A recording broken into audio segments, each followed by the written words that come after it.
Being a female in this industry it has its ups and downs. I think to be successful, you have to prove yourself, and to be respected, you have to prove yourself. I remember when I first started racing, I feel like I was looked down upon because you see a girl coming into the industry with her eyelashes done, her nails done, so people don't take you as serious. They think that you're just another female out there having fun and doing it for social media. And so I had to prove myself, which it wasn't an issue, it just made things harder. I just don't feel like I was respected until I proved myself that I could run up front and that I could be top 10, top 5, even podium. So after I started hitting the podium and running up front with those guys, I think I reached a whole new level of respect.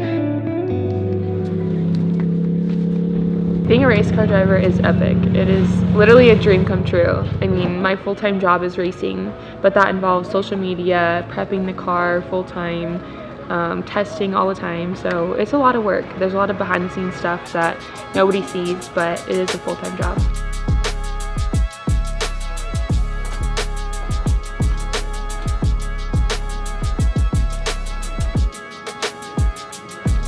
Oh hey, didn't see you there.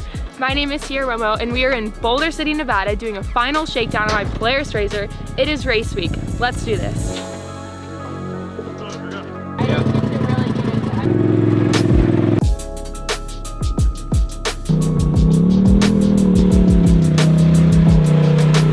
We just did our first shakedown. Everything felt really good. We have Fox shocks out here, dialing in our shocks, and they were honestly perfect the first shot. We have Polaris on their way right now to finalize some clutching, but right now everything feels almost perfect, so we're ready to go. I am very girly. There's no changing that about me, and I think that's what makes me unique, and that's what makes me me, and I think that's what a lot of girls can relate to, is like, you can be girly and you can be in a male-dominated industry. You don't have to be a tomboy. So I think a lot of girls can relate to that. I'll never change that part of me because that's just who I am. Got them done like 3 days ago, but they're so banged up from working on the race car. I need to get them redone before the race. This is a tragedy. There's a system to this, but I go like this, and I don't wrap them up in here because that's how you lose a nail. You gotta just hold your thumbs like this and your fingers like this, and don't let your nails come into here because one will be flying off. Dude, this adds more horsepower. She's quick with that too. Like, she just freaking. Dude, I come into the pit and didn't I'm like, miss. You dressing up every pit stop? Yeah. Oh my god. I feel faster. This ain't amateur hour, dude. I like to make it known that I am girly and that it is okay to be girly in this industry. I will always rock the teal or the pink and the cheetah and show that I am girly. We are going to the parade. Oh, wait, no, we're gonna go home, then wash the cars, then go to the parade.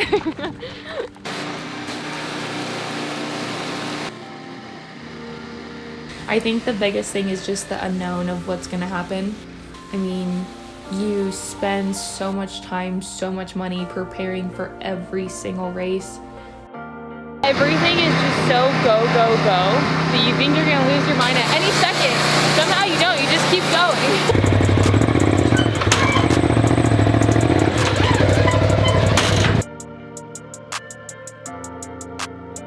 There is a lot of pressure around this race, and you feel the need to do good, and if you don't do good, you feel like a letdown. Now we are back at the shop. The guys are in the shop getting my dad's transmission pulled. We're gonna put a fresh one in it for the race. So we'll be busy doing that for the rest of the night. But first, I'm gonna take Haley on a ride in my brand new Pro R.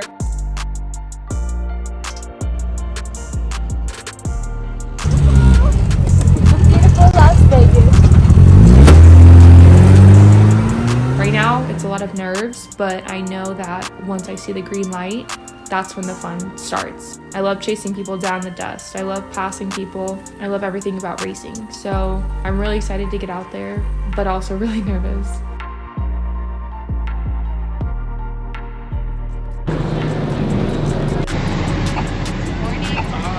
Hi. All right, so here we are. It's race weekend, or race week. We're getting done with tech and contingency for the upcoming race, and we're trying to finalize little things, little final details that you always forget until like the day of. But the cool thing is the off-road community comes together at these events, and there's stuff everywhere. So you can talk to this guy, that guy, this guy. If you're ordering parts from Arizona or California, they're all here. And everybody works together to make sure that everybody has the best opportunity to win. Everybody has the best opportunity to get the parts that they need. So that's what we're doing, and we're gonna keep going. Later.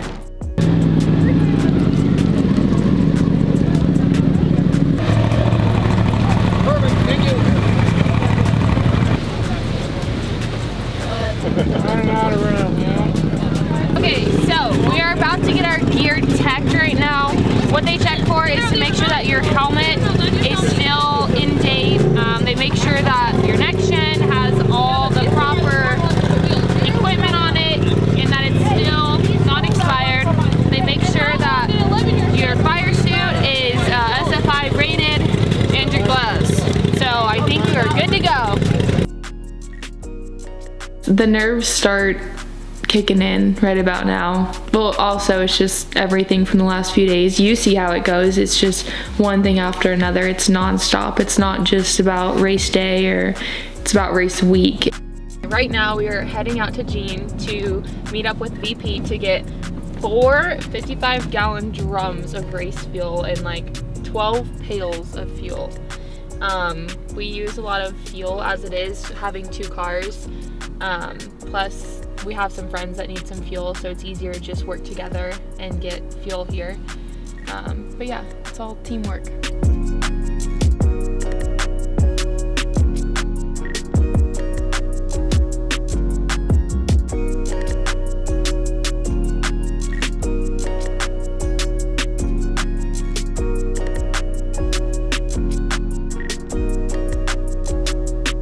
All right, guys, we got a lot of fuel.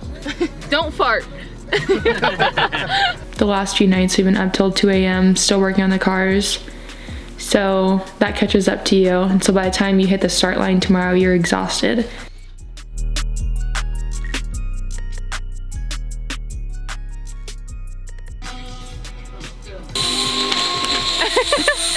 Okay, so these are all of our lists that we have for each pit truck.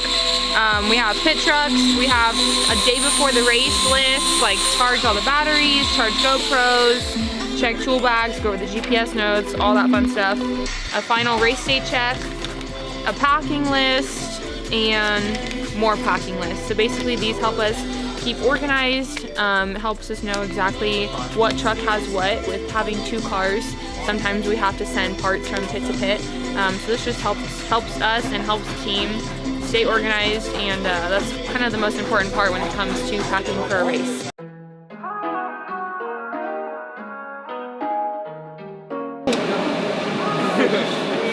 I'm gonna go to put down my visor tomorrow and it's just gonna fly off.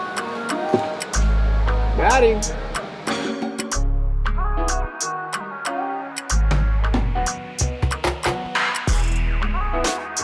Feel really good about this race in both cars.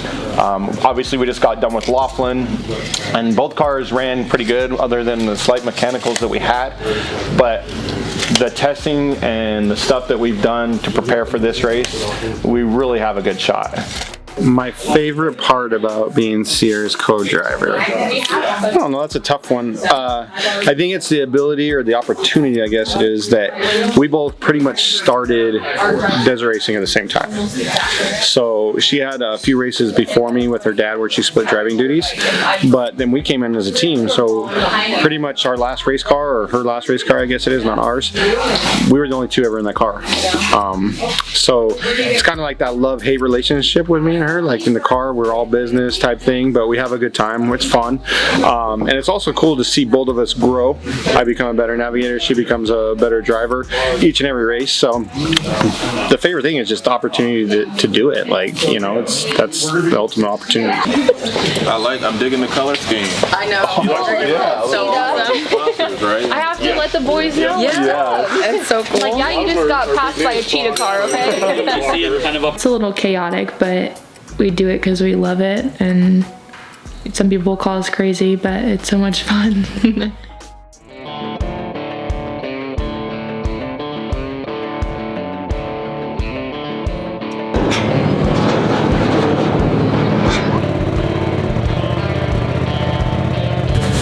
morning, everybody. Here we are out here at the race in Nevada, and we're getting ready, getting everything dialed, about to get suited and booted. We've got a stage in about 15-20 minutes or so. Go through all the opening ceremony stuff. Late night last night, getting the car ready. Found a minor issue that I believe we got solved, but at this time we're just gonna send it. Excited, you know, there's a lot of people here. There's a little breeze, that's good. It doesn't look like it's cold, but it is like 40 degrees right now, so that'll be really nice when we have to shed all these layers and just have our suits. But so yeah, we're excited. Romo Motorsports, both cars are ready, as ready as they can be. We put in the time, we put in the effort, and you know, we're here with everybody else, and you know, we're gonna rock it. We're gonna see what we can do, and we'll see what happens for the next 8 to 10 hours. So we'll talk soon.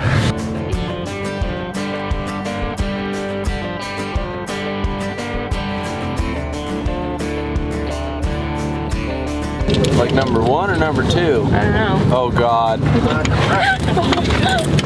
TMI. I have to pee. No, it's not I have to pee. Okay. I gotta pee. So you're full of shit. I'll be back. When I race and I have to pee, I usually just pee myself.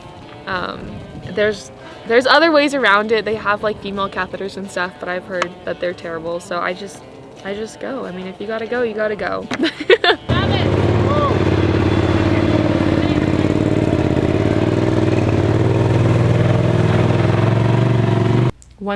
Once I see the green light, I'm fine. Like, all my nerves go away, and at that point, it's just me, Wes, and the racetrack.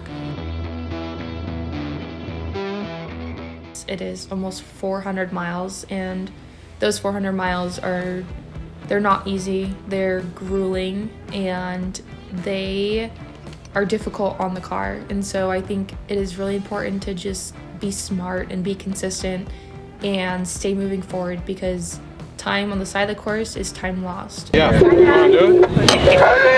You're doing great. Don't worry about the belt. If it's slipping, it's gonna do it whether you broke it in or not. So don't sweat it. Just do your thing. You're doing awesome. Keep it up. The car's doing great. My hair's doing great. And we're just waiting for them to come around for the finish. Okay, you want a serious one? Yes, now? please. All right. So Brandy and Sierra both come around for the last time through main pit here, and Brandy is leading the Romo pack, and Sierra is shortly following after, and we're just waiting for them to come around to the finish.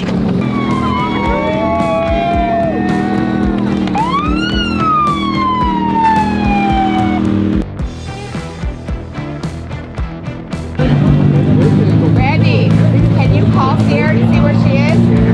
She's on her phone? No, radio, baby. You have radio.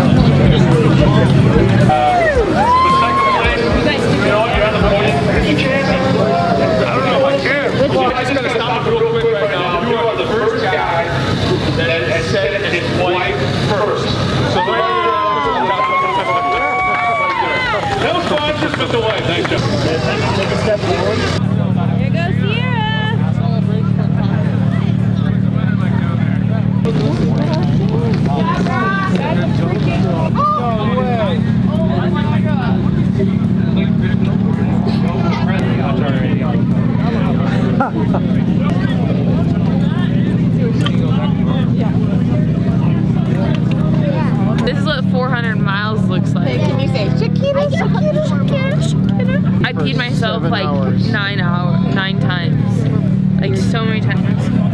Like, Freaking cat there fell So- when I was changing the axle. I can't even believe that. Yeah, you tired? I'm exhausted right now. We only got like 3 hours of sleep. car and get a new one so you can compete. I know. That's so awesome. Who won it? Oh, this is like steak right now. I'm like, I broke a nail I can't even when we were changing the axle. Oh my gosh, you were doing girl stuff. Okay, you want to hear a funny story? So we got out to change the axle, and my camelback fell into my seat, and I peed myself like a bunch already. And so I got back in and I sat on the hose on accident, and I pulled it out from under my butt, and it's like soaking wet from my pee. And the dude looks at me, he's like, "Do you want me to clean that off?" I was like, "Nah." Nice hairdo. I put it in my mouth and I was like, "Oh my god!" Freaking Cruella over here. Look at her hair.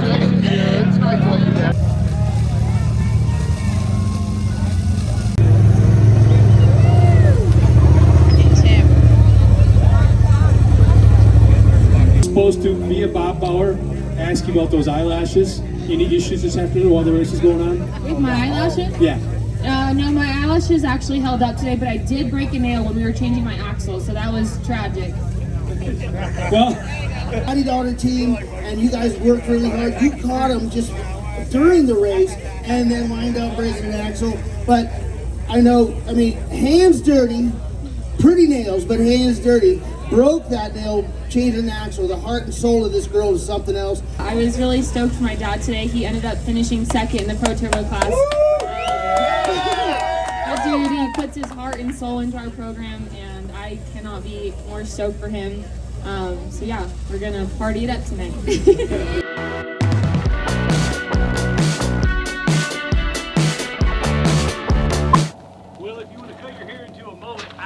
Oh my goodness, this is why we can't have anything nice. She's rolling. After this, we're gonna head over to oh gosh, dang it. After this, we're gonna head down to Fremont. No, it's not Fremont. Gosh, dang it. At least it's not under my nails like it usually is. There were some seats for 30 grand. Jeez. I have a jack there. I just got a brand new key in. Radio, if you break down, hey mom, I'm gonna call my mom. True or false, you can repair your race vehicle on any access road and keep racing. True. False, you're an idiot. Rod. Alright, now we gotta find it. I didn't lose it, I just misplaced it. You ready? Let's do this.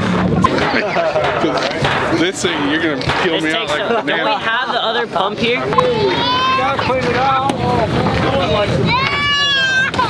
I was changing the axle. My nail broke and I was like, my nail broke! And there was like a bunch of guys around me helping me. And the guy goes, can I have it? I'm like, you can go give it back to my mom. And he goes, no, I'm gonna drill a hole in it and I'm gonna wear it as a necklace. And I'm like, you do that.